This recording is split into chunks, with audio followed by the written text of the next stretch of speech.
Hello అండి, అందరికీ నమస్తే. వెల్కమ్ టు జానకమ్మ మాట ఛానల్.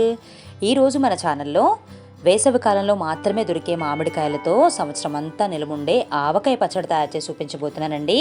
నేను ఒక 10 మామిడికాయలు తీసుకుని ఒక 2 కేజీల దాకా పచ్చడి తయారు చేస్తున్నానండి. మరి తయారీ విధానం చూసేద్దామా? ముందుగా ఆవకాయ పట్టడానికి కావాల్సిన దినుసులన్నీ ఒకరోజు ముందుగానే ఎండలో ఇలాగా ఆరబోసుకోవాలండి. అలాగే మనం ఏ పాత్రలో అయితే పట్టుకుంటామో ఆ పాత్రలు కూడా ఎండలో పెట్టుకోవాలి. ఇలా చేసుకోవడం వల్ల పచ్చడి సంవత్సరం అంతా చక్కగా నిలవ ఉంటుందండి. ఈ ఆవకాయ పచ్చడికి నేను 10 చిన్న రసాల కాయలు తీసుకున్నానండి. మార్కెట్లో శుభ్రంగా కాయలు కడిగి తుడుచుకొని ఇలా ముక్కల్లాగా కొట్టించుకున్నాను. Medium size ముక్కల్లాగా కొట్టించాను.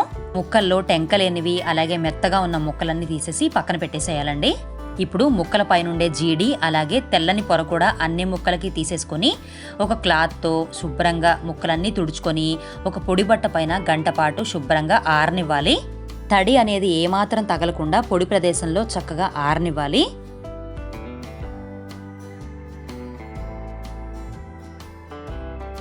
ఈ రకంగా శుభ్రంగా తుడుచుకొని అన్ని ముక్కలు ఇలా ఆరబెట్టుకున్న తర్వాత వీటిని ఒక గిన్నె కొలతతో కొలుచుకుందామండి. నేను ఈ గిన్నెతో ముక్కలన్నీ కొలుస్తున్నానండి. ఈ గిన్నెతో ముక్కలు మొత్తంగా 4 గిన్నెల దాకా వచ్చినాయండి. మనం ఏ గిన్నెతో అయితే ముక్కలు కొలుచుకుంటామో అదే గిన్నెతో ఉప్పు కారం అన్నీ వేసుకోవాలి. ఈ రకంగా గనక మనం చేసుకుంటే కొలత పర్ఫెక్ట్గా వస్తుందండి.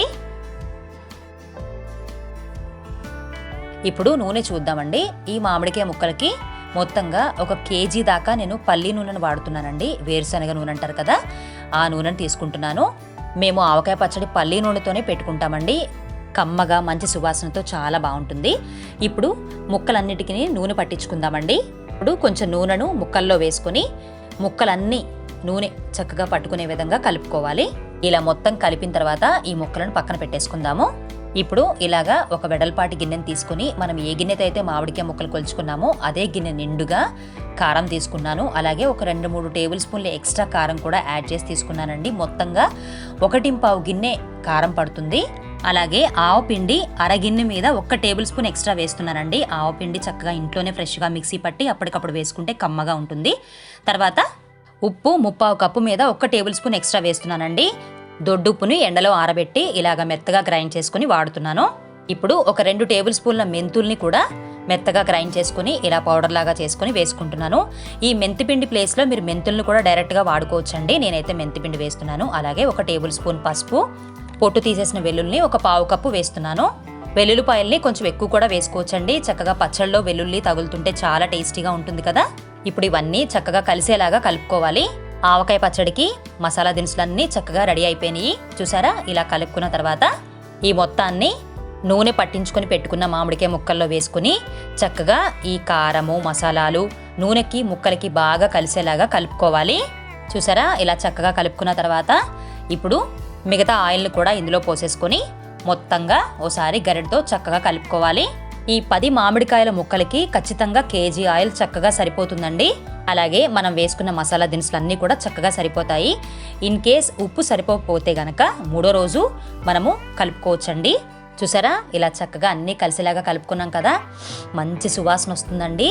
ఇప్పుడు ఈ పచ్చడిని ప్లాస్టిక్ డబ్బాలో కానీ జాడీలో కానీ గాజు సీసాలో కానీ చక్కగా వేసుకొని తడి తగలని ప్రదేశంలో పెట్టుకొని 3 రోజుల పాటు ఏమాత్రం కదపకుండా ఉంచుకోవాలి.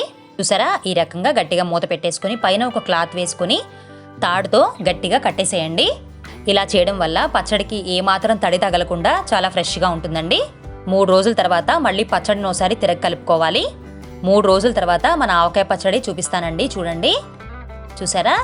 చక్కగా ఆయిల్ పైకి తేలి కమ్మని సువాసనతో చాలా చాలా బాగా వచ్చింది కదండి. ఆయిల్ కూడా చక్కగా సరిపోయింది. ఇలాగా కింద నుంచి గరిటతో బాగా కలుపుకోవాలి. ఇలా మొత్తం కలుపుకున్న తర్వాత ఈ స్టేజ్లో మీరు ఉప్పు కారాలు సరిపోయిన లేదో ఒకసారి చెక్ చేసుకోవాలండి. సరిపోకపోతే కనుక చక్కగా కలుపుకోవచ్చు.